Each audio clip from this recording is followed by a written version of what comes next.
And my first boss out of college told me that I was the worst employee he ever had and the company should fire me.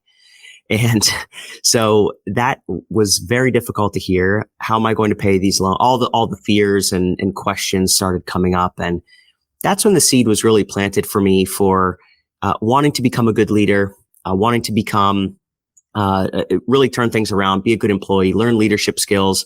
How can I help others? And eventually that transferred from working in someone else's company in a large gas company to starting my own company.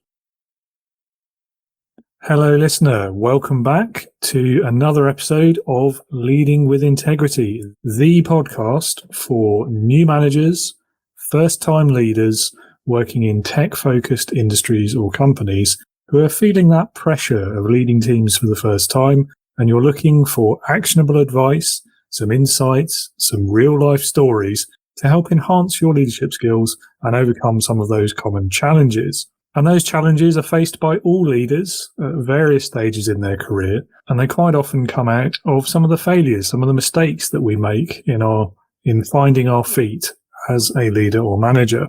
So my guest today is Mathew Pezon, Matt, and he's had quite a unique journey from early in his career being told that he should be fired up until today when he's founded his own business. He owns over 200 homes, and with his wife Anna has grown that business from relatively humble beginnings in 2014 of renovating their first property.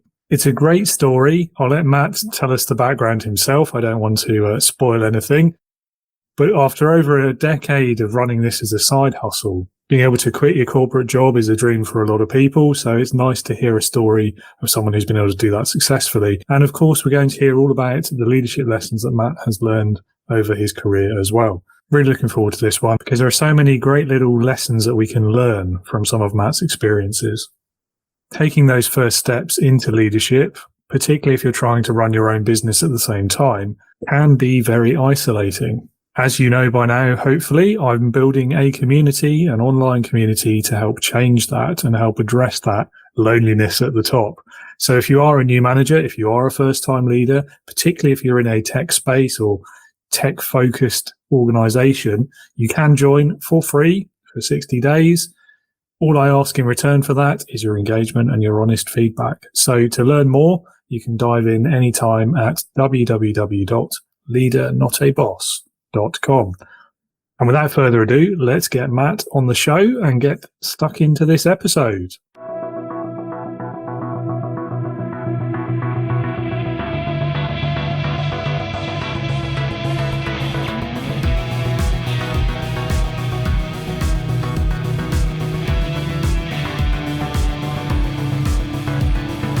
Welcome to the Leading with Integrity podcast. Leadership talk for the modern manager. With your host, David Hatch. Matt, thank you so much for joining me today. It's been a little while actually since I've had a guest from across the pond, so it's great to talk to someone from your neck of the woods again. Yeah, David, thanks for having me. I'm excited to share. Yeah, looking forward to it. And as ever, best place to start, I find, is going to hand you the reins for a moment to introduce yourself to the listeners, tell them a bit about what you do, your career history as well, and what gets you out of bed in the morning. Yeah, sure. So Mathew Pezon, based out of the Philadelphia area, Pennsylvania, United States. And what I do now is I buy houses, small multifamily properties. My wife and I have been doing that for 10 years, and we operate them, and we hold them long-term as investment properties and provide housing. But we didn't always do that. I'm a trained chemical engineer. I like to refer to myself as a recovering chemical engineer because I'm from the fourth generation of engineers. And while I'm good at mathematics and analytics and other things, it ended up not being the path that I wanted to pursue long term. When I was in 2010, I graduated from chemical engineering school, landed that first job. It was the depths of the financial crisis, and I was happy to have a job. I had no money, $50,000 of debt, and my first boss out of college told me that I was the worst employee he ever had and the company should fire me. And so that was very difficult to hear. How am I going to pay these loans? All the fears and questions started coming up. And that's when the seed was really planted for me for wanting to become a good leader, wanting to become, really turn things around, be a good employee, learn leadership skills. How can I help others? And eventually that transferred from working in someone else's company in a large gas company to starting my own company and really building my leadership skills along the way.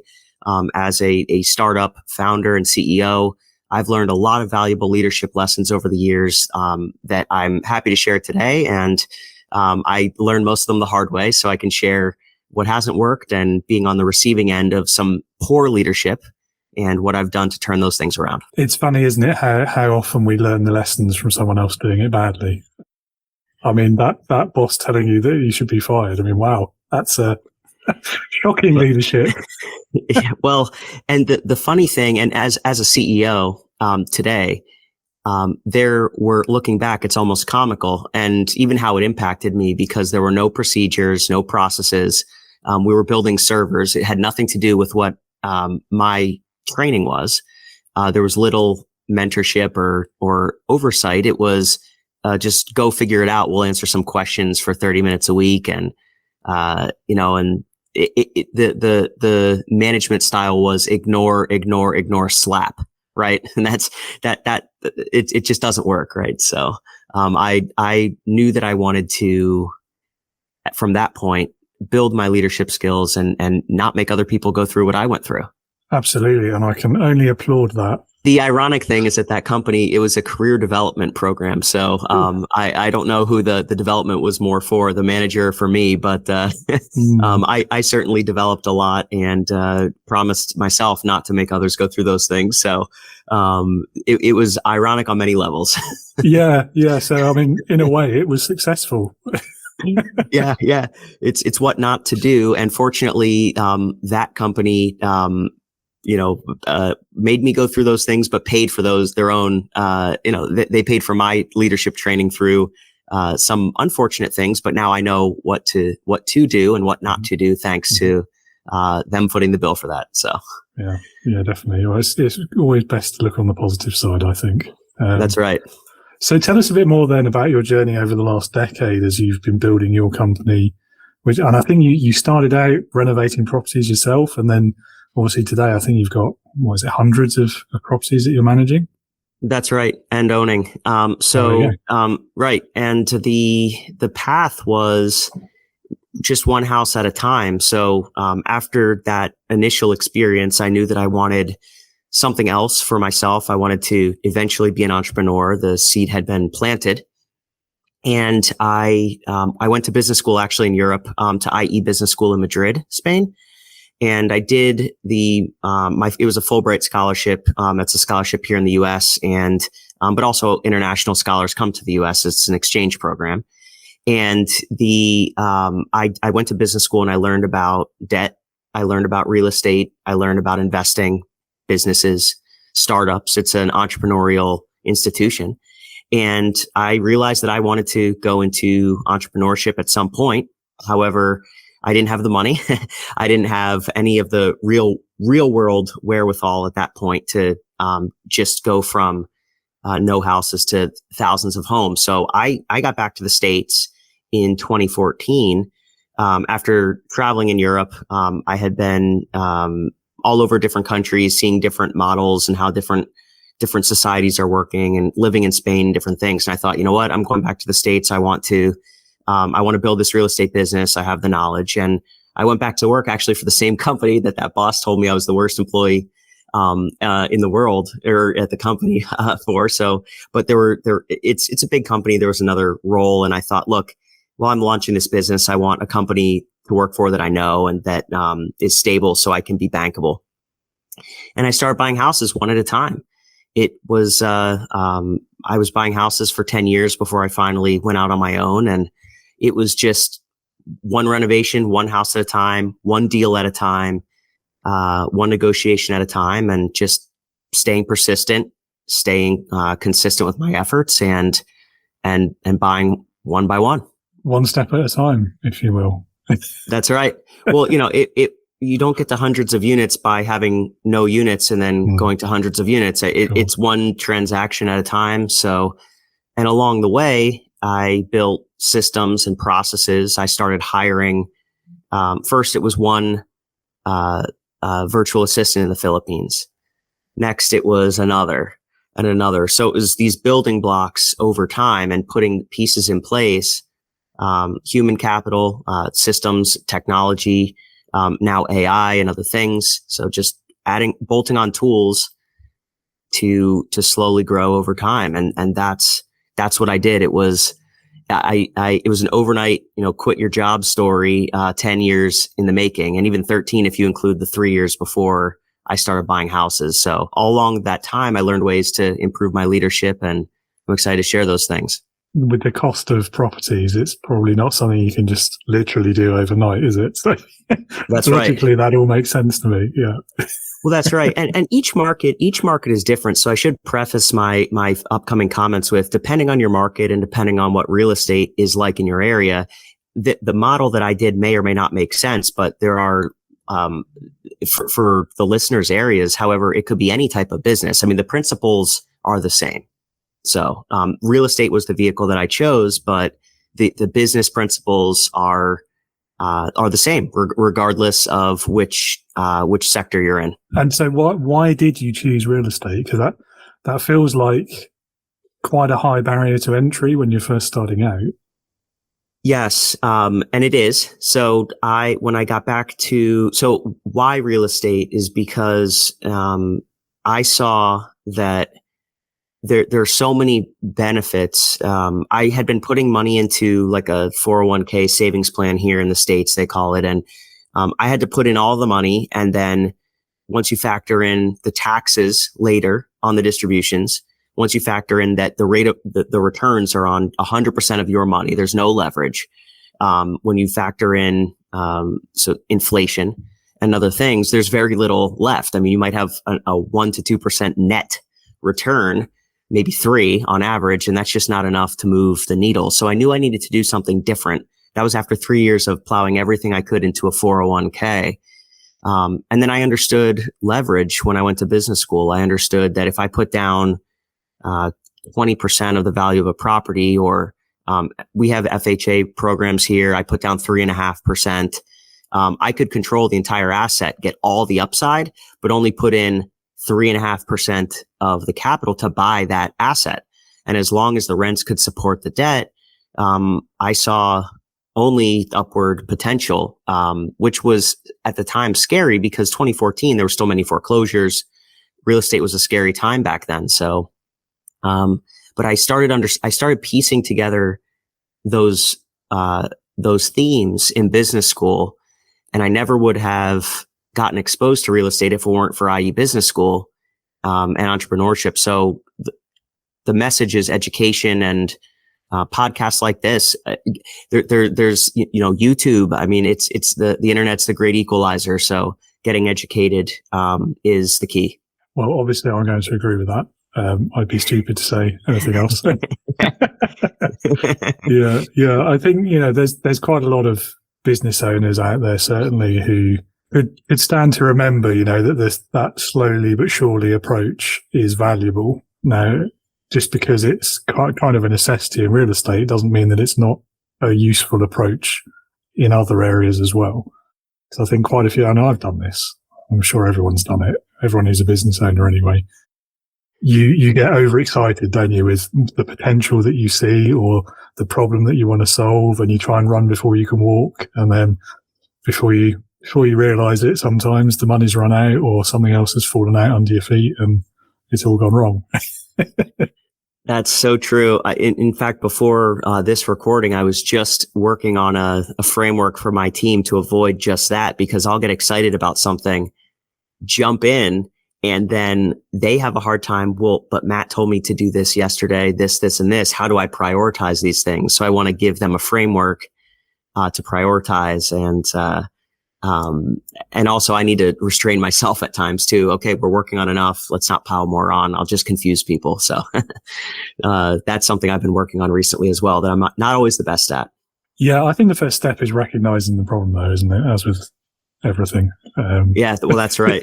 That's right. Yes. So I didn't have a framework for my folks to see, to prioritize. Now we do, but helping them prioritize has been key over the last couple of months. So. Yeah. What is it about what you do that you love the most? I really like making deals happen. I like now, so up until earlier this year, I was going out and negotiating with all of the sellers. And as context, we send out a lot of letters. We do online marketing, Google ads and other things. When the sellers call in, we screen them and figure out if there's a chance to do a deal. And I love connecting with the sellers, going to meet them and solving their problems. I love solving problems, helping people, and figuring out how to best serve them. So it's really the people and the deal, the negotiation. But more recently, one of the more rewarding things that I didn't expect, I thought that I wanted to, always be in the field talking with the sellers, but it's actually quite rewarding training my 2 acquisitions managers that I hired, teaching them the principles that I've learned over the last 10 years and watching them grow. It's quite rewarding. And I'm not dealing directly with the sellers, but I'm working with my folks, giving them the skills to negotiate and solve problems. And it's forcing me to really get clear on what the principles are, why they work, and how to implement them and to help someone else succeed. And there's nothing quite like it. I also have 3 children under 3. And so with my children, it's very similar, obviously in the sense of, different because it's family, they're younger, but growing and building something, it's more than just the systems and processes. It's the people helping us achieve as a company our highest potential, and watching as a leader, the folks on the team grow into their greatest potential to serve the customers. It's much more rewarding than that negotiation and day-to-day connection with the sellers that I thought I would miss. It's quite rewarding watching others grow and achieving their full potential. Yeah. I mean, do you think it's just because you're getting to a different phase or stage of maybe not life, but career, let's say, and priorities change, don't they? It's you look at different things in different ways. Well, I was forced to change. It wasn't that I had this epiphany from on high and I said, oh, well, this is a better way to do things. When my wife and I, we had our son, and we actually have twins that are 45 days old. Oh, wow. I was forced. Congratulations. Thank you.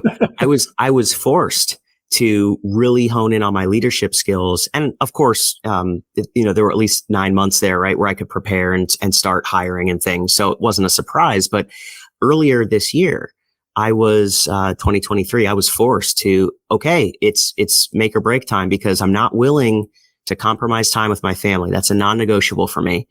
And I can't do all this work, but I have ambition and I have goals and dreams, and I'm driven, and I can't ignore that. So the answer was, how can I become a leader? I didn't realize, oh, okay, if I became a leader and a better leader and really implement these things and build a company, that would help me achieve my goals faster. It was almost reverse. I'm not willing to give up time with my family, and it forced me to really implement the leadership principles that I had learned into my business and grow it through mentorship and coaching and training of my team. So it was almost a roundabout. Many entrepreneurs may get into their journey and they just know, I'm going to build a team. I'm going to build a company. That's what I want to do. And for me, I was a one-man show for a long time. I was double hatting in my W-2 job. I've been forced to grow a company, and I'm happy that I did. I wish I would have realized it sooner. Yeah. Familiar words there as well. If we were to summarize it in one word, it's legacy, isn't it? And I think for a lot of entrepreneurs, they probably see it the other way around. It's build the legacy in the business first so you can focus on family. Whereas for you, it's the other way around potentially, isn't it? It is. And I'm thankful that I'm really being forced to channel my efforts into my highest value for the company, which is leading the team and setting the vision and coaching, mentoring. I saw something on social media earlier this week. The CEO is the chief encouragement officer. And I think there's some truth to it. It's kind of a funny kind of clickbait thing, but, I think it is true, and it's about legacy, and it's about, developing others. And, I'm glad that I was forced to with my family, because now I have what I dreamed about for my family, but also growing the business. Yeah. Yeah. Well, fair enough. And so if we look at the business itself, perhaps from the journey you've had so far, and obviously with the recent changes this year, what would you say are your top 3 things that you've learned from all of that process? So being crystal clear with what the tasks are that need to be done, what is the next step after that task is completed, and how do all these tasks fit together? In a word, processes. We still need to really do a better job meshing as a team, and using automation and other tools to, okay, we finished this step, that fires off a notification for the next step to close the deal. And we've been building that in Salesforce over the last 4 or 5 months. So we're getting pretty good at it. We're not world class, but we're getting there. So processes. The next is systems. So I mentioned Salesforce. Really, when I was working a full-time job and buying houses, it was all in my head and my Google Calendar. Just follow up with this person, and no one else could get into my head. No one else could. We didn't have a system in case if I was out of the office or someone else was following up. If they were out of the office, there was no central location. So systems help us coordinate things better, drive those consistent business practices between our phone software, Salesforce, and other tools that we use. That it helps us standardize what we do and provide a consistent product. So those things, and then training is number 3. So processes, systems, and training. Once we have the processes and we have the documents that explain how to do tasks, one of the hurdles for me was, well, we have a document. How come they're not following it? So it's the continuous education, meeting one-on-one with the employees, making sure they understand their roles. Just because we have a document somewhere out there in the ether doesn't mean the employees feel that they own it and that they can, that they really, they are in control and empowered to take action on those points. So, and do the procedure. So I would say those things, processes, systems, and training, have been the 3 big things that I've learned to really scale a team and grow a business. They're just essential. You can't, and I learned that in my full-time job. There were thousands of employees across the country. We had to refer back to what does the process say? Otherwise it didn't work. And that was one of the big takeaways from my full-time job in scaling my business. I agree. I think I would add people to the list personally. Absolutely. Yeah, of course. I mean, it was implied, I think, but I think all 3 of those things stand out to me as things that are quite often overlooked, particularly in small businesses. I think there's almost a desire to be seen as fast moving and agile and go getting, and that can be seen as very opposite to writing down your process, for example. And certainly quite a few entrepreneurs I've worked with over the years have been almost actively resistant against the latter.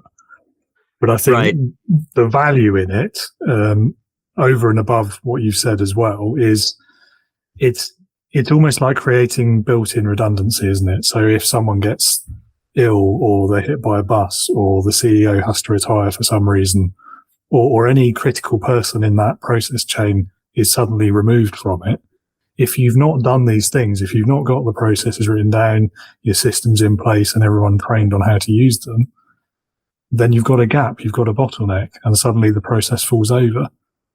But if you have done those things, then anyone in the business can just pick it up and run with it. Well, that's right. And with the question being, what were the things that I learned the most? I mean, the people is, you're right, fundamental. The issue that I had was that I was focused on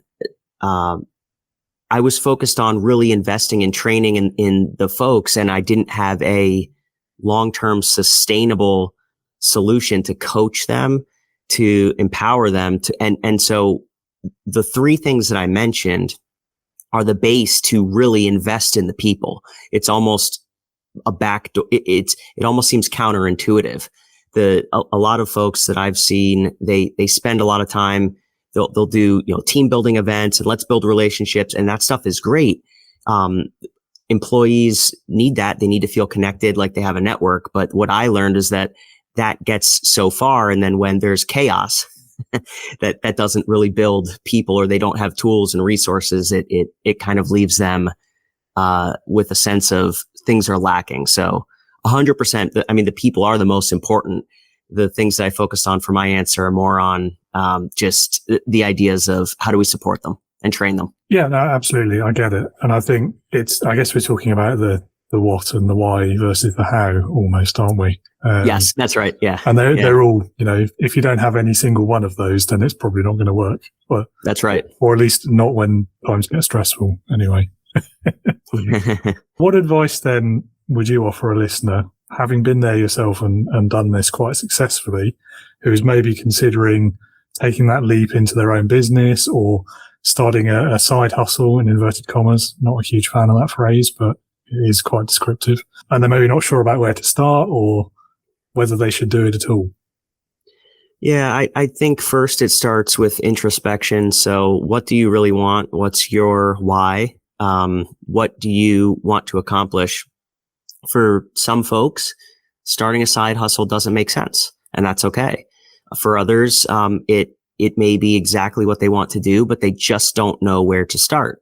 So I think it starts with your framework, what you, as an individual value, what you like, dislike, what your strengths and weaknesses are. And then from there, how do you decide on a side hustle? I explored multiple side hustles with my girlfriend, now wife, at the time. So, 10 years ago, we were talking about do we want to be in insurance or the food business? And we settled on real estate. And it was just the predictability, the tax advantages and other things that, and I'm risk averse as a person, and I could see the stability, and so could she, but that might not work for someone who's a fast charging entrepreneur looking to do a tech startup. So you need to know your personality and what your values are. And then, I would say start small. You don't need to, some people say, well, burn the boats and go all in. Otherwise you won't succeed if you have another option. I never saw it that way. I wanted the predictability and the stability and the bankability of having the full-time job while seeing if real estate made sense for me before I just went all in on a concept that I didn't know if it would work or not. So I would say do some testing, start small, try things out. And if they work, maybe double down, do just a little bit more over the coming months or years. And then if it continues to work, take the next step and start building more and more. So I would say a gradual approach, once you know what you want to do. Okay. Well, sounds like good advice to me. I can't comment because I definitely did it the other way. more through bad judgment than planning. I think if I had to do it again, I'd follow the approach you've taken as well. I think I'm not as risk averse as I used to be, but I'm definitely risk averse. Well, I think you said the key word is a plan. Yeah. I mean, it's okay. Having what you like, dislike, your personality, that's great. But if you just jump, there's no plan. Yeah. That can be, there can be a lot more friction and pain than a calculated approach.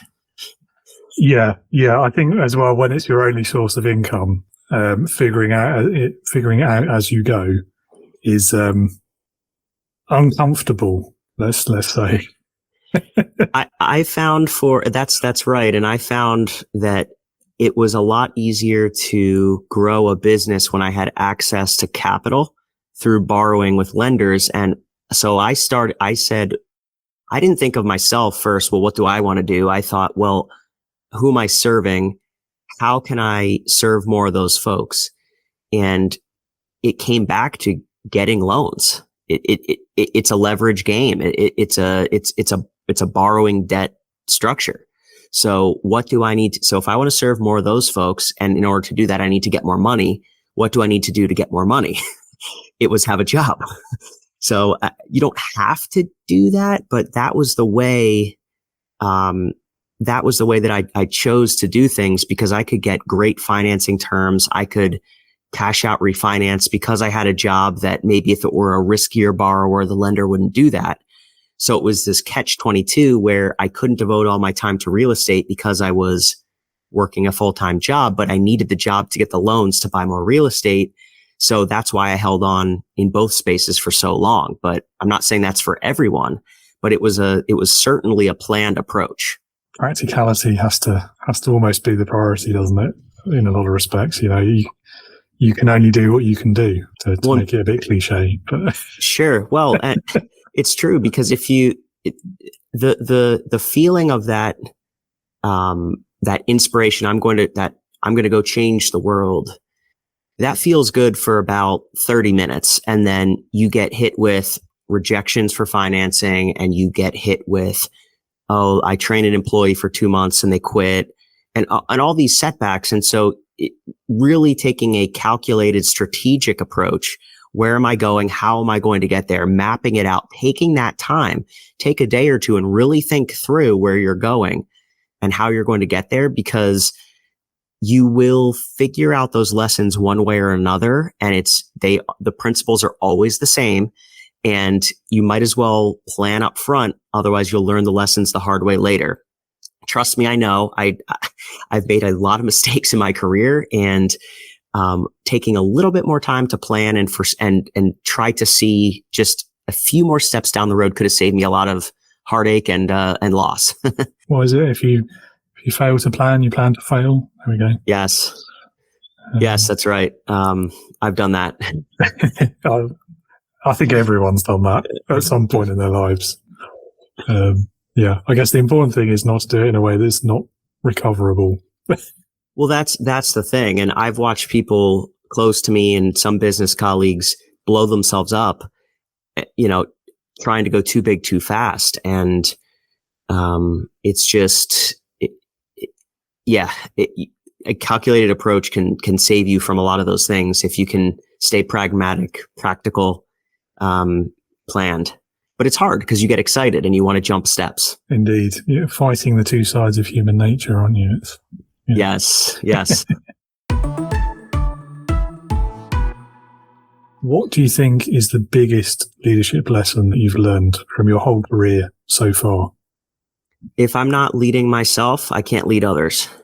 And so that starts with doing the right things for myself, whether that is maintaining a healthy diet, exercise, maintaining discipline and control for myself. Because if I can't do that for me, I'll have a hard time running an organization, or having a family where those principles are valued and where those behaviors are encouraged. So really being the leader, actually doing the things that you say, doing them consistently over time. And that's the hardest thing, because it's really easy to, stress picks up or things in life happen and in business. And it's easy to slip back to the least productive habits that we have. And we don't rise to I heard this somewhere, that we don't rise to the level of our expectations. We fall to our worst habits or something like that. We fall to our default setting. And so really focusing on living and being the leader that you need to be. You can't just preach to others. You have to live it. And, that's something that I'm really working on right now is, okay, I have all these other time commitments. I want to be a good father. I want to be a good husband. I want to be a good CEO to my employees and my team. What do I need to do to level up and be the leader that they need? You're talking around one of my favorite aspects of effective leadership, which is leading by example. It's walking the talk. And I think, again, this is one where a lot of leaders, and I think for the reasons that you've explained most often, at least, they kind of go off the rails a little bit. And I think it really comes down to three elements, doesn't it? It's what are the values that drive why you're doing the business, why you're being the leader, why you are doing what you're doing effectively. There's the words, which is what you say about those values and how you communicate with your people, with the team, in and outside of the business. And then there's the last one, which is where people sometimes fall down, which is the actions. And I think we've all probably worked for a manager or a leader at some point in our lives. I know I have. I think you have, from the story you started the episode with, who will say all these glorious and wonderful things that you really want to believe, and you can easily see yourself getting inspired and getting behind that leader. And then the next day you turn around and they're, when it comes to their actions, being the exact opposite of what they said they were going to do yesterday. And I think that's where leading by example can be really powerful if you get it right, but sadly equally dangerous if you get it wrong. That's a great response. And I see it with my 2-year-old. It's as simple as, this is a very simple example, but if I'm using my phone, he wants the phone and he wants to be on the phone and not playing with me or not engaging in our conversation. And we want to be present at dinner and at meals. And so just by me slipping and not doing the little things right, it undermines our principle of, hey, we're going to connect over dinner. Right. So, I see it, and that's a very simplistic example, but it's true at the highest levels of leadership. It's quite entertaining, I think, how often the phone comes up in this kind of conversation around leading by example. The 2-year-old is a new one. Interesting. The other one I find is in meetings or conversations, and someone just can't put their phone down and focus on that conversation. And it's the same thing, I guess. It's just in a work context. That's right. Yes. Yes. Yeah. I don't know. I think sometimes we're at the mercy of the modern technology, aren't we? Oh, trust me. I'm just as guilty, on conference calls and sending emails and things, but I try to, especially for one-on-ones, and family time, being present and connecting with the employee, because they can sense when you're not there, when you're checked out. And that, especially in one-on-ones and or even team meetings and other things, it's just, it doesn't live up to our values. So leading by example. Absolutely. Yeah. Which maybe leads us into the next question quite nicely. What would you say are some of the biggest mistakes that you've seen leaders make? Not taking ownership, full ownership for the results of the company. And what I mean by that is, if someone makes a mistake, it's easy to blame that person. It's harder, not impossible, but harder to look internally and say, what did I miss? What training could we have done? What document could we have had to clarify these things so that the employee had the appropriate information to not make that mistake? I think the underlying assumption, therefore, is starting with the assumption that people are there to do the best that they can. They need to be developed, trained, and invested in. They're not intentionally trying to sabotage the business. So looking internally as a leader and saying, what do I need to own? How can I take ownership and do what needs to be done so the team has more resources? And what do I need to do to make a change here so everyone else can improve? Mistakes are an interesting one. And it sometimes surprises me why this is such a controversial area as well. Because to me, I guess there's a question of scale and severity, isn't there? I agree that the leader should be the one owning the mistake, in terms of, even if all it is an internal thing to protect your people from that exact blame culture. But at the same time, I think sometimes you need to give people the freedom to fail, because failure is where the lessons are, isn't it? Ultimately, I think it's much harder to learn from never making a mistake and just always succeeding almost by accident than it is from what you've learned in that one failure that you want to understand why it didn't work. But then if we're talking about the scale as in the whole business is failing, and then the leader's not taking responsibility for that or taking the appropriate steps or actions to try and address it, then I think, I completely agree with what you're saying. But it is, there's a bit of nuance there, I think. Oh, of course. There's absolutely allowing folks to fail. It's not that making a mistake is bad. I think where leaders mess up is they tend to blame and criticize employees or think, oh, that was their fault, rather than looking at the mistake as an opportunity for growth and learning, and then capturing that mistake, growth and learning, in a way that it can be taught for future employees or as a learning opportunity for the organization, not blaming and saying, oh, well, that person doesn't know, but how can we capture these learnings and use them? Yeah, I think the problem with the blame thing is it removes the possibility to learn, doesn't it? Because all you're doing is just saying, well, that was that person's fault. That's it. We've drawn a line under it now. Let's move on.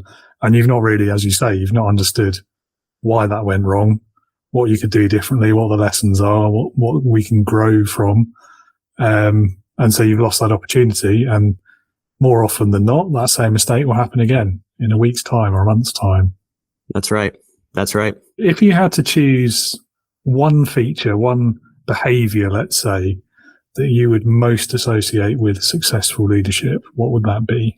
Working alongside your team so that they can see that you're a part of the team and you're not this supreme leader delegating from on high, being approachable and relatable to your folks, and really rolling up your sleeves and working alongside them, not doing their job, not taking away from what they're doing, but showing them that you're engaged in what they're going through, being supportive to them and listen to them, and creating two-way conversations. So I think that's when they know you care as a leader, that you genuinely care about them and their well-being and their performance, I think that's a game changer. I like it. Yeah, and I agree. It's a very tricky line to walk, though, I think, which I think new leaders struggle with almost as much as kind of the 30-year veteran leaders who've been doing it for so long, because there's an aspect of vulnerability there, isn't there? And having to, or being open to that two-way conversation, as you say. And it always reminds me of this eternal question, perhaps, is the way to describe it, about whether you can be a friend as well as a leader. And there's, I see both sides of the argument on this one, and I kind of flip-flop a bit between each one, depending on what month it is. I agree. And I've gone back and forth as well. When I was a newer leader, I was a 6-year manager for the large company I talked about, and I would spend an hour or 2 hours in my office with an employee. What I thought at the time, building trust and letting them get to know me, and a certain degree of that was true. However, eventually it almost transitioned from building trust and being vulnerable to, in a sense, a dumping ground of just negative feelings. And you have to hear people out and you have to make them feel heard. But I would say not at the expense of getting things done and putting the business priorities as the top mission. But still hearing folks and meeting them where they're at is important. I try to empower the team, and I'll meet with them. We'll discuss the challenges, but at the end of the day, it's their responsibility to solve them. I can be a sounding board. I can share from my experience, be vulnerable, share how I made mistakes in the past. But at the end of the day, they need to be empowered and not push all their monkeys onto me, so to speak. I've made that mistake. Yeah, I know what you mean. And I do agree, it's very important to hear people out and make them feel heard. And I think the difficulty for leaders is, particularly when there's that in the negative spiral, let's call it. Yes. If all you're doing is listening to the complaint and the negativity, then there becomes an expectation that having sat and listened to all of that, you're then going to do something about it. even Right. though it's most likely not within your control to do so. Well, that's And right. so how you handle that is really important. And I like the approach that you've described. I think that's a good way to do it. Well, right. You can listen and validate someone's feelings, express that it must be frustrating to be going through what they're going to do, and then ask them what they plan to do about it. So in our company, we have the 1-3-1 framework, which is, and everyone on the team knows, if they're coming to me with a problem, so they need to clearly state the one problem, then they need to suggest 3 solutions to resolve the problem, and then they need to pick the one best solution and explain why.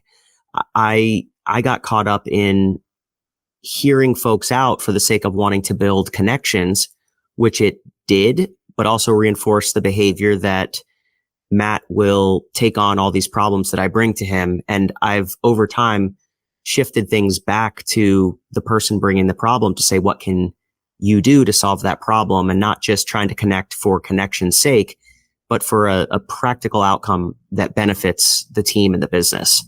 Yeah, no, I like it. And it's, obviously effective. I think the only other thing I would add is that every so often there will be a problem that they can't solve. And so those are the ones I think that as a leader you most want to hear about, because that's the ones you need to get involved in potentially, or at least go a bit further in terms of helping with the solution. That's right. We have the 21-minute rule where someone should spend 20 minutes on an issue. If they consult with their colleagues and they research our procedures and still cannot come up with a solution, they would do the 1-3-1 and escalate. Because I also don't want folks getting stuck for days on something that if we pull together a few people from different groups for 15 minutes, we could fix. Many brains better than one. Oh, absolutely. I'm hearing a lot of the cliches today. I need to get a bingo card or something. If you could go back in time to the start of your career, or let's say the day you bought your first property for renovating, would you do anything differently? I would have probably taken on a little bit more risk and grown a little bit faster. I think that my aversion to risk is properly noted. However, I should have identified what real risks were and what real risks were not. And I would have moved faster to grow the business that I knew at the time worked, but that fear got in the way because the risks were perceived risks. And I had all of the mitigation efforts in place to reduce those risks to, I would have invested more faster, but my own fear held me back. That's interesting. I think risk management is always it's one I struggle with as well. So I think that it shouldn't be, but I find it's quite often dependent on mindset. And so you start to see more risks and more potential pitfalls than perhaps are realistically ever going to happen. And so I think that's why it's so interesting. Your answer there is what risks are realistic. And that is a skill of its own, I think, being able to do that. Yeah, I realized over time, there's the magnitude and then there's the likelihood. So I was amplifying in my own mind, and fear was doing it that, well, this could be really bad if this happens. And it would be, but what's the probability? What's the likelihood? And, I misjudged the likelihood. Now it's easy to say that in hindsight. However, I identified all of the risks, but I did not understand the probability of those risks happening.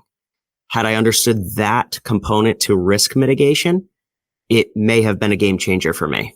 Yeah, but I think at the same time, don't be too hard on yourself, because a lot of knowing and understanding the likelihood is from experience, isn't it? Because especially if you've never done something before, you've no idea how likely it is that a certain thing might or might not happen. So yeah, I know I asked the question, so it was a bit unfair, but. Well, you bring up a good point. It's just that, I think, I think I could have, I've read so many things and read so many books, so I did what I was able to do at the time. So I'm not second guessing, but I wished that I had understood the probability framework sooner. Maybe I still would have made the same choices, but I didn't understand the framework. Fair enough. Yeah.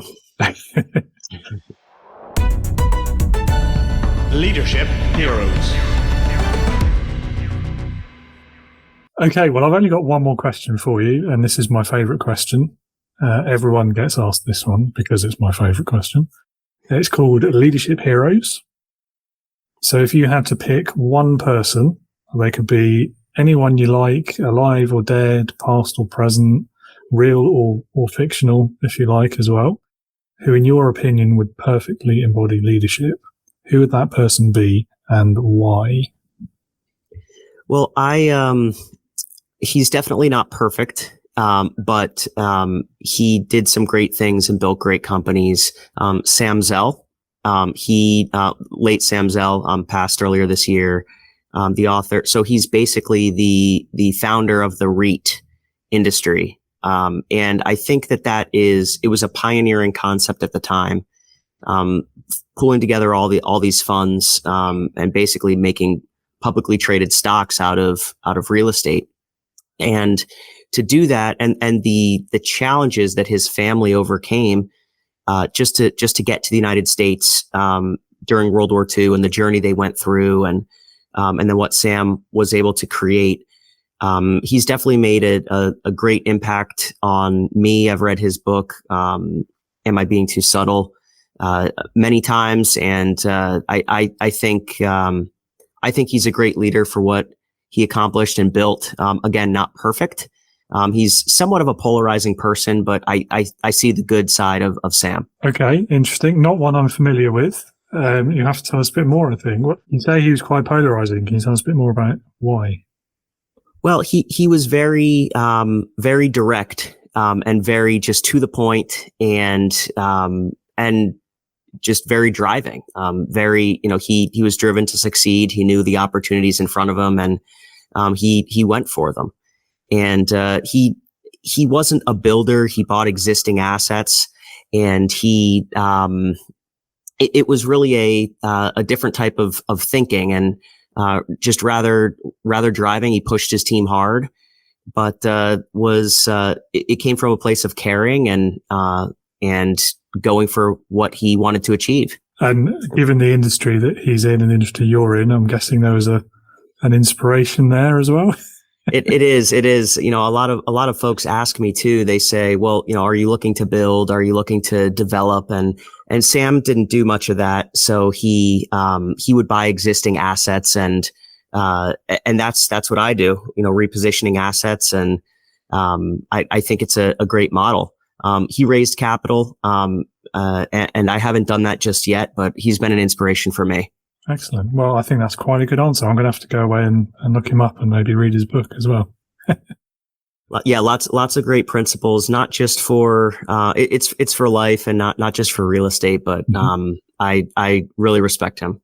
Awesome. Well, thank you for sharing. We're nearly out of time. So all that's really left for me to ask you is, if any of the listeners would like to learn more about you and what you do, would you care to point them towards your website or LinkedIn profile? Or Absolutely. My website is pezonproperties.com, on all social media as Pezon Properties, and happy to connect with your listeners, and I appreciate the opportunity to be here. Well, it's been great having you, and lovely conversation as well. Matt, thank you so much for your time today. I'll put your website in the episode description as well, so people can find it easily, and have a great rest of your day. Thank you, David. You as well.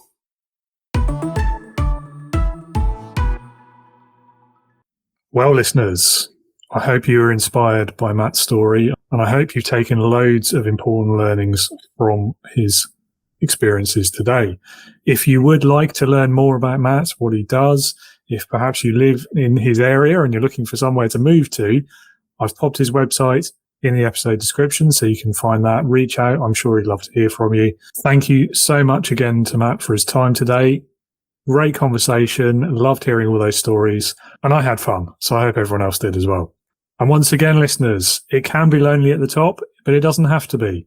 Leadership can be an isolating experience, but it doesn't have to be. When you are doing it for the first time, when you're in your first manager role, it's easy to feel unsupported when so many new managers aren't given the same access to leadership development, to training, to executive coaching as some of the more senior executives. Leadership is tough. The AI can't do it for you, nor can any other tech. So to help you solve these problems, as I may have mentioned at the beginning of the episode, I run an online leadership community. It's called Integrity Leaders. It is there for new managers, first-time leaders just like you who are operating in tech-driven, tech-focused, high-technology environments or companies or teams. And yes, that is a pretty wide niche in this day and age because who can operate a business without some level of tech these days? But nevertheless, it is there to help. Right now, you can join for free for 60 days.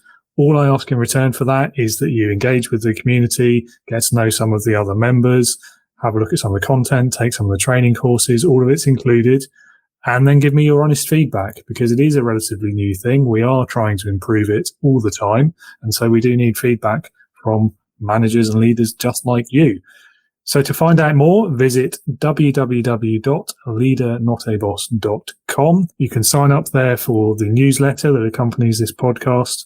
And as soon as you do that, you will get a welcome email and you will get an exclusive invite to join the Integrity Leaders community. So I hope to see you on there very soon. At that website and at every stage of the process, there are opportunities to get in touch with me directly if you have questions before you join.